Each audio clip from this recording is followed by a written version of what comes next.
महत्त्वाचं लक्षण आहे की ते भावपूर्ण असावं. कारण भावपूर्ण लिखाण जे आहे त्यामध्ये हृदयाला, वाचकांच्या हृदयाला भिडतं हे लिखाण. आणि सरांच्या लिखाणामध्ये हे हृदयाला वाचकाच्या भिडण्याचं सामर्थ्य आहे. महाराजांप्रती, जिजामातांप्रती, शहाजीराजांप्रती सरांची निष्ठा तुम्ही पुस्तक वाचाल तर तुम्हाला पानोपानी जाणवेल. आणि हे जे चांगल्या लिखाणाचे जे निकष आहेत ते सर्व सरांच्या लिखाणात आम्हाला जाणवलं आणि मग आम्ही हे पुस्तक काढायचं ठरवलं. या सगळ्या म्हणजे लेखकाचं फक्त लिखाण चांगलं असून चालेल का? तर नाही. म्हणजे त्यासोबतच ना एक जे पात्र तुम्ही लिहिताय त्या पात्राची बरोबर ती एक डिग्निटी असते, त्या पात्राची एक प्रतिष्ठा असते.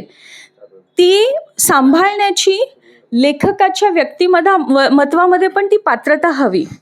म्हणजे तो व्यक्ती, ते पात्र त्यांना किती समजलंय, ते किती त्यामध्ये भिनलंय आणि तुमचं आचरण कंप्लीट त्याच्या ऑपोजिट असून चालत नाही. तर हे पण आम्हाला सरांच्या वागण्यामध्ये जाणवलं.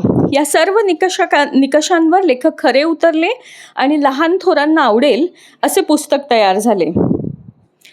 आज प्रकाशित होत असलेल्या पुस्तकाविषयी मी अगदी एका पॅरामध्ये सांगून थांबते. आज प्रकाशित होत असलेले पुस्तक स्वराज्य संकल्पक शहाजी महाराज. छत्रपती शिवाजी महाराज म्हणजे महाराष्ट्राचे आराध्य दैवत. महाराजांच्या दैदिप्यमान कर्तृत्वाच्या गोष्टी ऐकतच आपण लहानाचे मोठे होतो.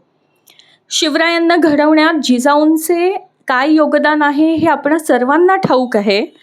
आणि त्यासाठी त्यांचा जेवढा आपण गौरव करू तेवढा खरं तर कमीच आहे, हे सर्वांनाच मान्य आहे. पण यासोबतच शहाजीराजांचा पण काय रोल होता हे जाणून घेणं गरजेचं वाटतं. त्यांच्यावरती तेवढं साहित्य, तुलनेने साहित्य कमी आलं आहे.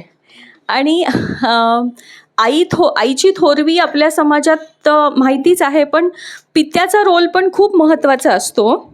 तर प्रस्तुत पुस्तकामध्ये शहाजीराजांनी स्वराज्यासाठीचा पाया कसा घातला, म्हणजे शहाजी महाराज हे कायम संघर्ष करत आले. आपण सर्व जाणतोच, आदिलशाही, निजामशाही सारखे संघर्ष, युद्ध, लढाया, आणि त्यातून त्यांना जे अनुभव आले त्यातले कटू अनुभवातनं त्यांनी ठरवलं की आपण आपलं स्वराज्य निर्माण करूयात. त्यासाठी त्यांनी प्रयत्न पण केले, पण ते समहाऊ करणं इतकं सोपं नव्हतं. मग त्या नवरा बायकोंनी ठरवलं की आपण हिंदवी स्वराज्याची स्थापना शिवबांच्या साहाय्याने करूयात.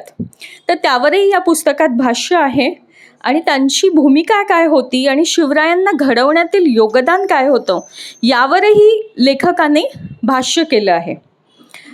वाचकांना हे पुस्तक प्रेरणादायी आणि दिशादर्शक वाटेल अशी आशा वाटते.